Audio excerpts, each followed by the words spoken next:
The Basters, also known as Basters, Rehobothers, or Rehoboth Basters, are a southern African ethnic group descended from Cape Coloreds and Nama of Khoisan origin. Since the second half of the 19th century, the Rehoboth Baster community has been concentrated in central Namibia, in and around the town of Rehoboth.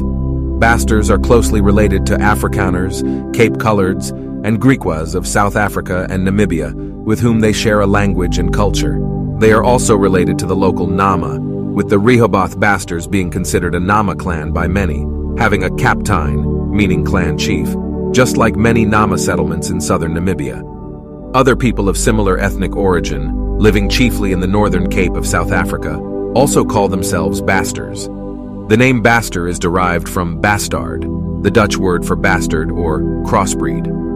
While some people consider this term demeaning, the Basters reappropriated it as a proud name, claiming their ancestry and history, treating it as a cultural category in spite of the negative connotation. Their seventh captain is Jackie Brits, elected in 2021. He has no official status under the Namibian constitution. The Chiefs Council of Rehoboth was replaced with a local town council under the new government. Sometimes they were treated almost as members of the white family. Many were descended from white men, if not directly from men in the families for whom they worked.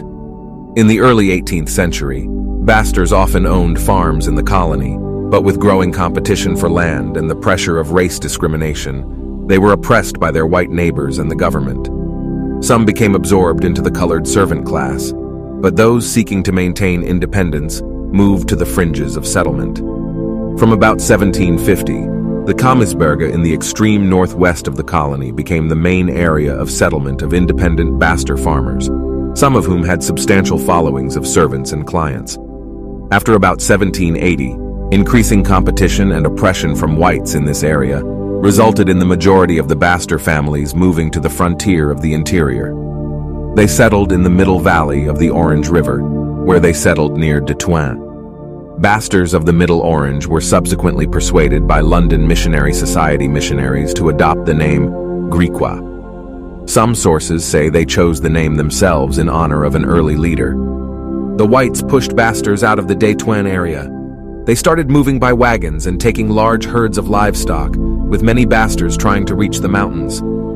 German attacks against Basters took place around the region. According to Baster history, a 14-year-old Baster girl, who worked for the Germans in a camp, overheard a drunken conversation about their planned attack against the Basters. She took the word to the captain, and around 700 Basters retreated to Sam Khubis, 80 kilometers southeast of Rehoboth in the mountains, to prepare for German attack. This group included women and children. Van Wyck had hidden his wife and children at Farm Gary's, along with the wives and children of Stoffel and Willem van Wyck. Stoffel's wife, 2 children, an adult daughter of Cornelius van Wyck, and his 18-year-old son, were all killed there. The others, including Van Wyck's wife Sarah, were taken to Leutwein Station and released on the 13th of May. On the 8th of May 1915, the Germans attacked in the Battle of Sam Khubis, where the stronghold was defended by 700 to 800 Basters. Despite repeated attacks and the use of 2 cannons and 3 Maxim machine guns, the Germans were unable to destroy the Basters' position. They ended the attack at sunset. At the end of the day, Basters ran out of ammunition and expected defeat. That night they appealed to God, pledging to commemorate the day forever should they be spared.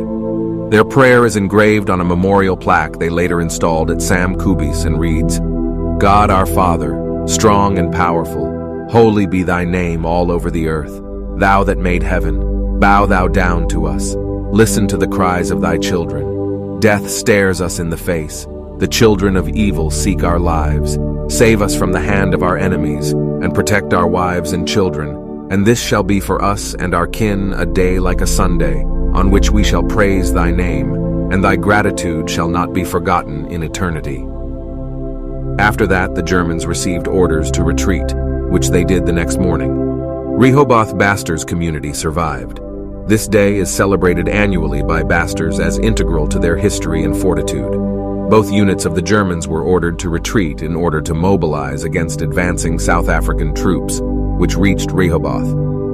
As Basters returned to Rehoboth, some killed Germans on their farms. The Germans posted some forces for protection, but withdrew them on the 23rd of May as the South Africans approached. As preparations were underway for Sam Khubis Day in 2006, a respected social worker, Hetty Rose Junius, asked the organizing committee to consider inviting a delegation from the Nama-speaking people to that year's festivities and in future. The chairperson rejected the suggestion by saying that, historically, the Nama had a separate fight with the Germans and were not involved with the Basters. Activities on this day include a reenactment of the attack on the Basters in 1915, a flag-raising, wreath-laying, and a church service. Their first captain was Hermanus van Wyck, the Moses of the Baster nation, who led the community to Rehoboth from South Africa. He served as captain until his death in 1905. After his death, the German colonial government established a separate council. The Rehoboth Basters did not elect another captain until the United Kingdom took over the territory as a British protectorate in 1914 during the First World War. Basters elected Cornelius van Wyck as captain.